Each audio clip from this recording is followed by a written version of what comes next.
Bonjour à tous et bienvenue pour cette nouvelle vidéo, j'espère que vous allez bien.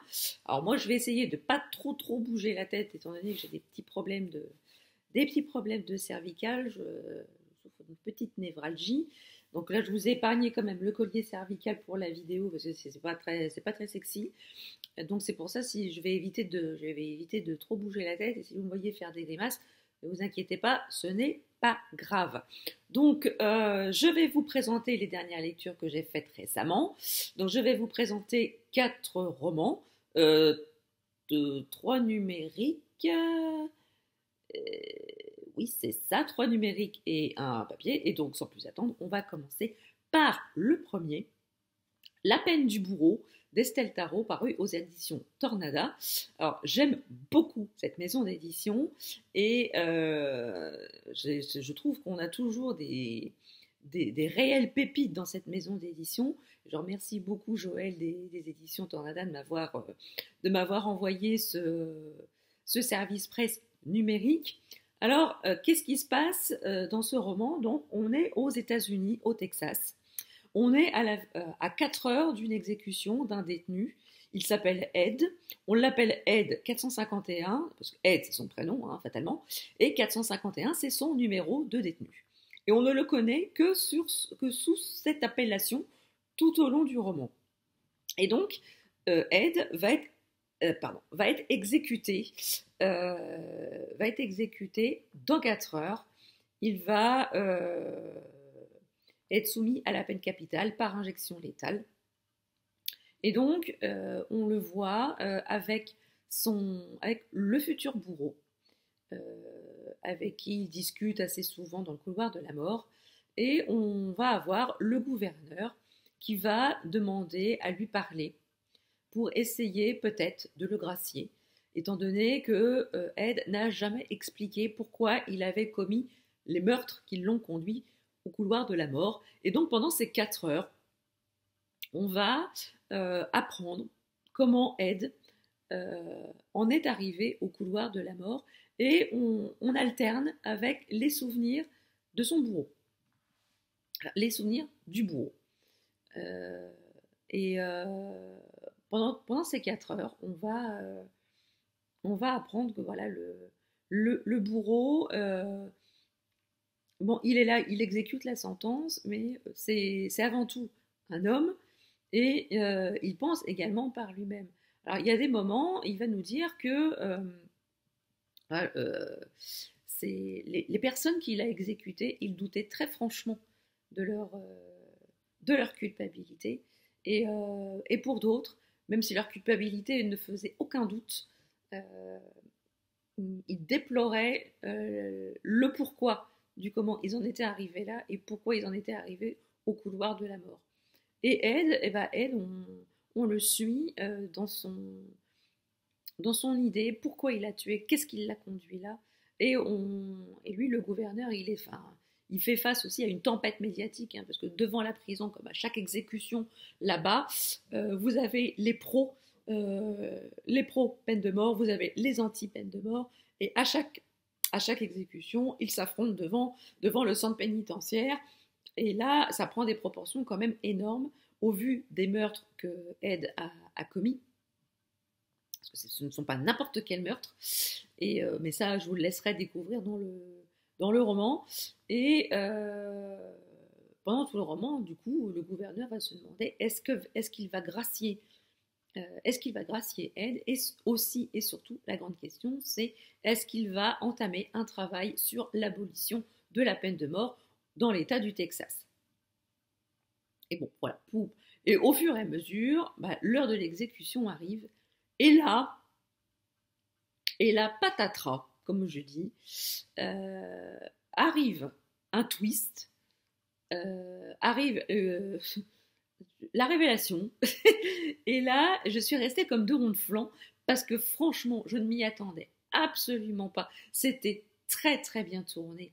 C'était magnifiquement tourné, c'est magnifiquement amené. Estelle Tarot, moi, elle m'a bluffé là-dessus. La fin, mais quelle fin, bordel!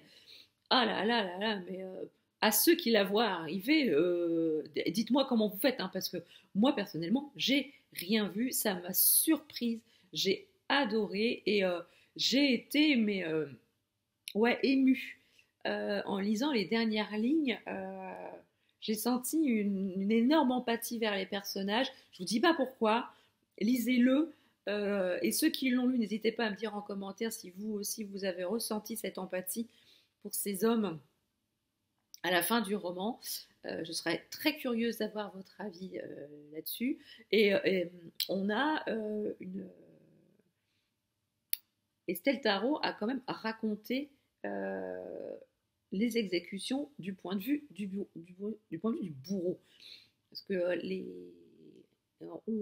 tout débuts hein, des exécutions, au début c'était la chaise électrique, avec les essais hein, plus ou moins bien réussis et sur ce que subissent quand même les condamnés, parce que ils sont condamnés certes à une peine, certes, mais ça reste quand même des humains et ce qu'on leur fait subir c'est totalement inhumain. Et là, le bourreau, même s'il est là pour exécuter la sentence, ça reste quand même un homme.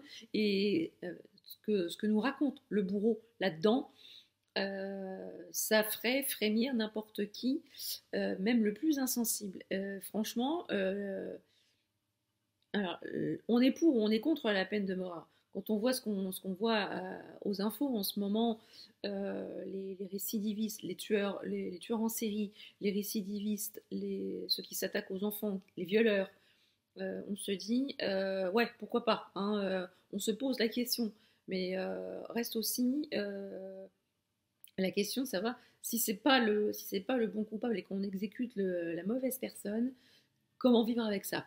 Donc c'est tout un voilà, il y a tous ces problèmes d'éthique, ces problèmes de moralité, ces problèmes d'humanisme qui sont traités là-dedans. Estelle Tarot l'a très bien traité, a très bien traité son sujet sans tomber dans le pathos, sans tomber dans la vulgarisation. Voilà, elle énonce un point de vue et elle met en avant aussi ces personnes, ces bourreaux qui exécutent les sentences, mais qui restent malgré tout des hommes et voilà, ce ne sont pas des machines. Voilà, et bah, lisez ce roman, je crois que c'est un des plus aboutis de l'auteur. Je dirais même que c'est à ce titre, c'est mon préféré de l'auteur. C'est très très bien, c'est très très bien fait. Et la fin m'a scotché. Vraiment, j'ai rien vu venir. Franchement, bravo, je vous encourage vivement à lire ce roman. Alors, ensuite, on poursuit avec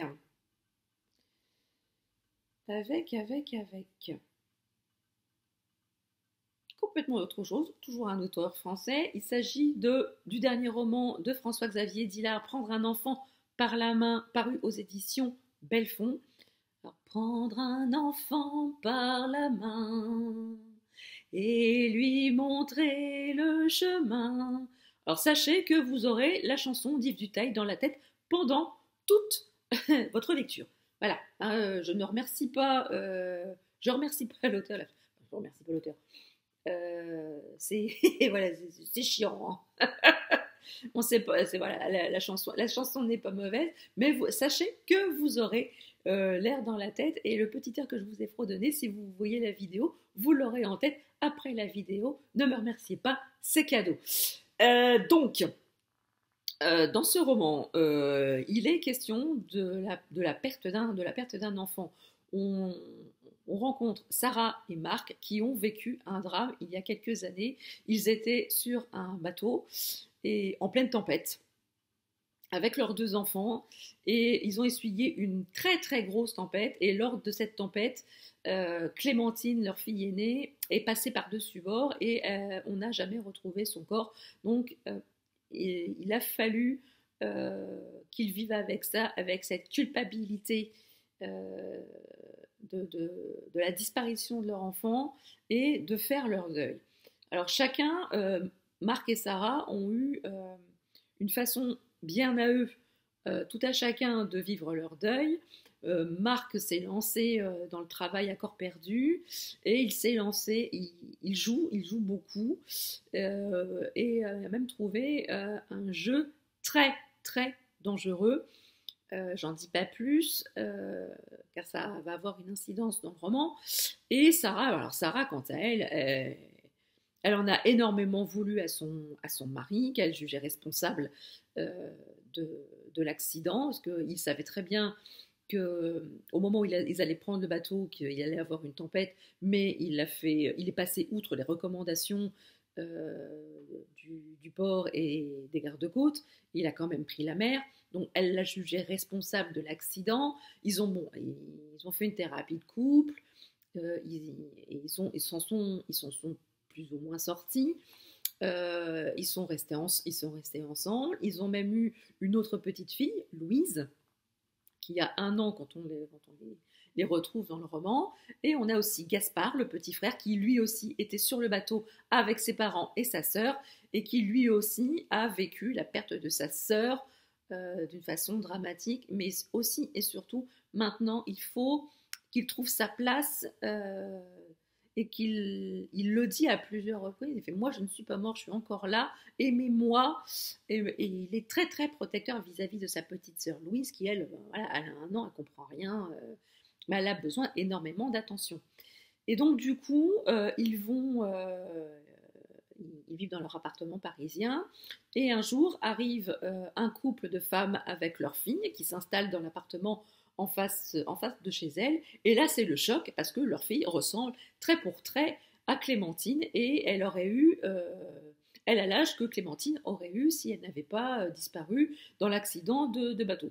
Donc du coup, voilà, ces 2 familles vont se rapprocher, ils vont devenir amis. La jeune fille Gabrielle va faire du babysitting pour Marc et Sarah va se prendre d'affection pour cette gamine qui lui rappelle tant sa fille disparue. Et un jour, il arrive une catastrophe, Gabriel disparaît, et là du coup c'est le drame, tout vole en éclats, tout ce qui était enfoui en Marc et Sarah remonte à la surface, ils revivent le drame qu'ils ont vécu il y a quelques années, et du coup les relations entre les 2 couples vont énormément se détériorer, et voilà, on va suivre l'évolution de ces 2 couples, et arrive l'enquêtrice qui va être mise sur l'enquête pour retrouver Gabriel. Et alors j'ai beaucoup aimé ce personnage de flic. Cette femme là, elle a choisi de ne pas avoir d'enfant. Elle est célibataire, elle a même pas de, voilà, elle est seule, hein, elle n'a même pas d'animal de compagnie. Elle ne vit que pour son job. Et mais je l'ai trouvé, j'ai trouvé le pourquoi elle ne voulait pas d'enfant assez assez compréhensible vis-à-vis du monde dans lequel on vit actuellement. Et j'ai vraiment beaucoup aimé le personnage de l'enquêtrice, qui m'a beaucoup fait rire parce qu'elle appelait son chien Ducon. Qu'elle a son âme pour Ducon. Et donc du coup, alors, dans l'évolution, dans le lien entre les 2 couples, j'ai trouvé un petit côté Barbara Abel dans son roman Derrière la haine, où on a exactement les mêmes relations entre les 2 couples. J'ai trouvé, ça m'a un peu fait, quand j'ai lu ce passage-là, ça m'a beaucoup rappelé ce roman-là, en termes de psychologie des personnages. Je trouve qu'il y a un petit côté abélien dans le roman de François-Xavier Zillard. Et la fin, bon, je sentais venir la fin quand même. Mais là, alors j'avais hésité entre 2, mais je voyais un petit peu venir le truc. Mais le retournement de situation des dernières pages, ça par contre je ne l'ai pas vu venir.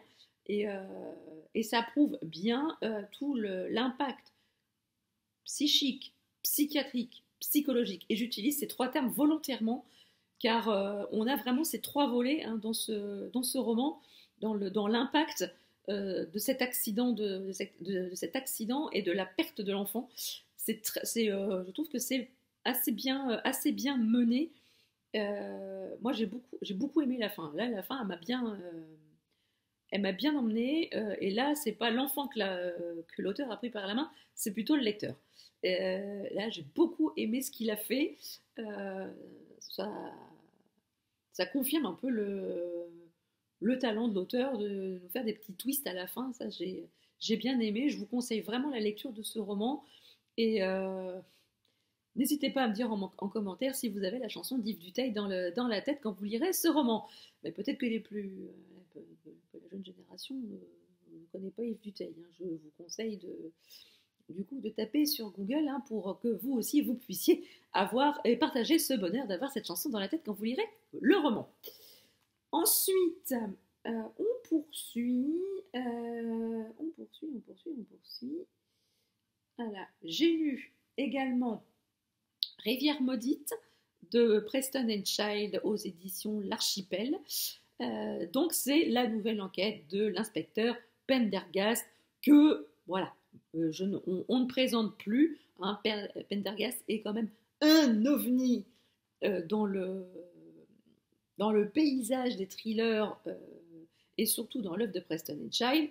C'est voilà, un inspecteur du FBI qui est so chic, voilà, il est toujours très bien fringué, il a un phrasé qui est bien à lui. On ne voit jamais les inspecteurs du FBI parler comme ça.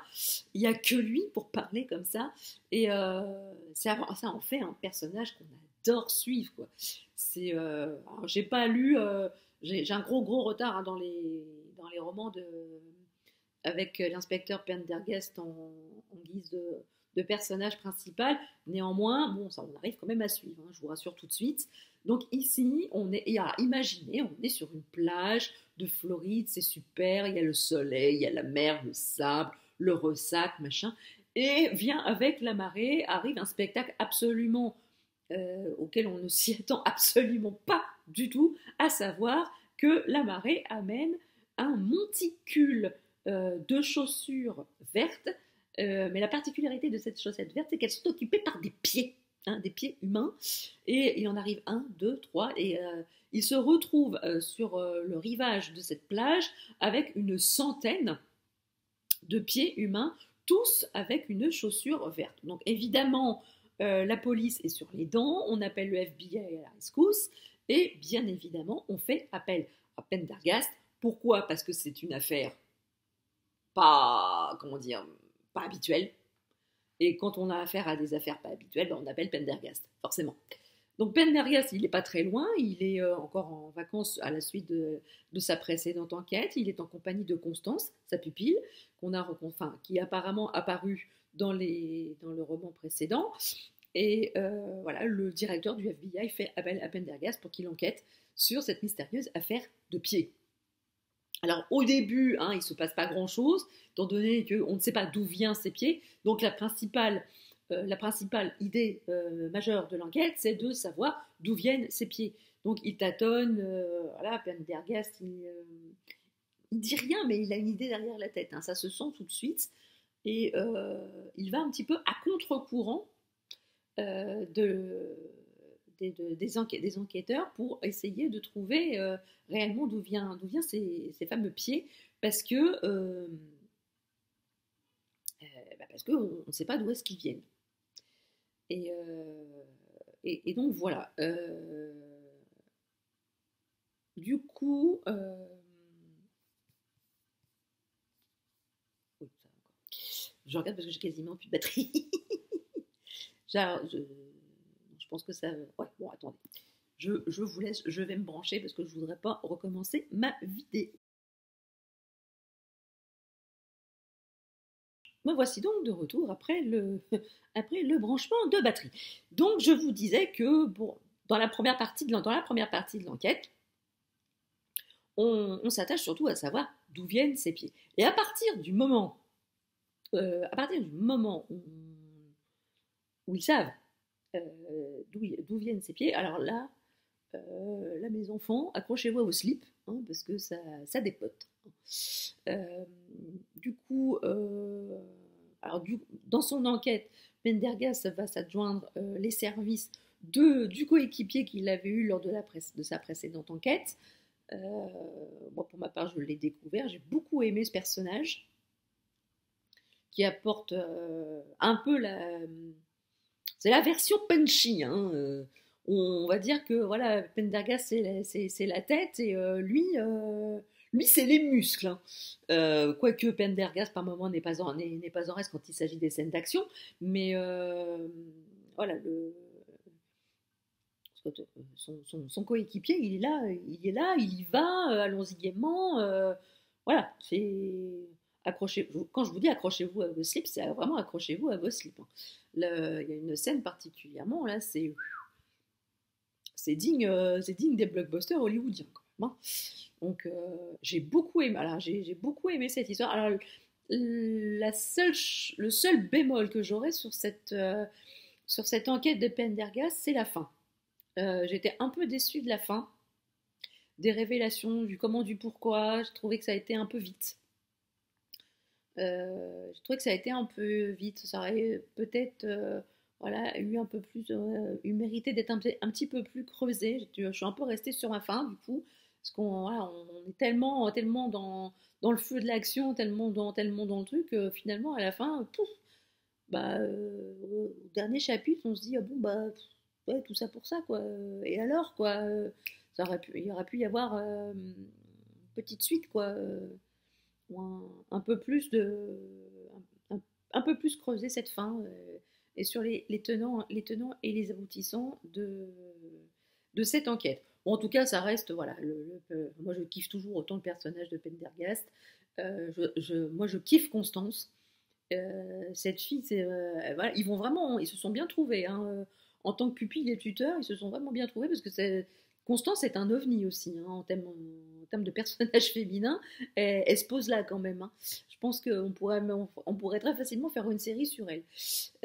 En tout cas, voilà, j'ai beaucoup aimé. Je vous conseille la lecture hein, si vous voulez passer un bon moment et que vous voulez retrouver un personnage complètement atypique. Et enfin, je vais vous parler de cette dernière lecture. Il s'agit du dernier roman de Gilles Le Gardinier, Une chance sur un milliard, paru aux éditions Flammarion. J'aime beaucoup cet auteur depuis toujours. Hein. Je l'ai découvert avec ses thrillers. Je l'ai suivi dans son aventure humoristique avec tous ses romans avec les couvertures de chats. Et voilà, à chaque fois qu'il sort un roman, de toute façon, moi j'y suis. Hein, je regarde même pas ce que c'est, je dis oui tout de suite. Et donc, alors ici, faut pas vous fier à la quatrième de couverture parce que en fait, je spoil rien, hein, mais ce sont des extraits du premier chapitre en fait. Et c'est vrai que ça nous dit absolument pas ce qui nous attend dans ce roman. Et je trouve que pour une fois, c'est très très bien fait parce que on y va complètement à l'aveugle. On y va complètement à l'aveugle. On ne connaît pas le nom du personnage principal, on ne sait pas ce qui va lui arriver. Et donc du coup, on découvre complètement l'histoire en démarrant le roman. Donc là, du coup, on suit comment qu'il s'appelle le gars comment qu'il s'appelle donc le gars? Je crois que c'est Adrien. Je crois que c'est Adrien. Oui, voilà, c'est Adrien. J'ai eu un doute. Donc, du coup, on suit l'histoire d'Adrien. L'histoire commence quand il est petit garçon. Et voilà, il va vivre un drame en étant petit. Donc, du coup, il va vivre avec son grand-père et sa grand-mère et son frère. En fait, ce sont ses grands-parents qui vont les élever tous les deux à la suite d'un événement bien particulier. Et arrivé à l'âge adulte, il a inventé un indice mathématique. Moi, ça m'a perdu. Très sincèrement, moi, ça m'a perdu. Moi, les maths, les statistiques, c'est vraiment pas ma cam. Bref, en tout cas, il a inventé un indice mathématique qui lui a permis de faire fortune. Hein. C'est un truc il a monté sa boîte, il est patron d'entreprise, tout va bien pour lui. Bon, la seule ombre au tableau, c'est qu'il s'est séparé de sa compagne Cassandra il y a quelques temps et il s'en est encore jamais remis. Parce qu'il est encore très amoureux d'elle. Et Un jour, un de ses copains qui est médecin l'appelle et lui dit: «Bon écoute, viens me voir, j'ai quelque chose à dire» et là, il va lui annoncer une nouvelle. Il est malade, on ne connaît pas très bien cette maladie, mais il faut faire des voilà, il faut faire des tests et là, la nouvelle surprend Adrien. Comme il le dit lui-même, il se prend un coup de chausson dans la tronche, à l'instar des insectes qu'on savate, hein, chez nous quand on les voit, que ce soit les mouches ou les araignées. Donc là, il a été à la place de la mouche, de la dite mouche ou de la dite araignée, et il s'est pris un monumental coup de chausson dans la tronche. Et il réalise que bah, il n'est pas très heureux dans sa vie, même si professionnellement tout va bien, il n'est pas heureux dans sa vie. Et donc du coup, il veut profiter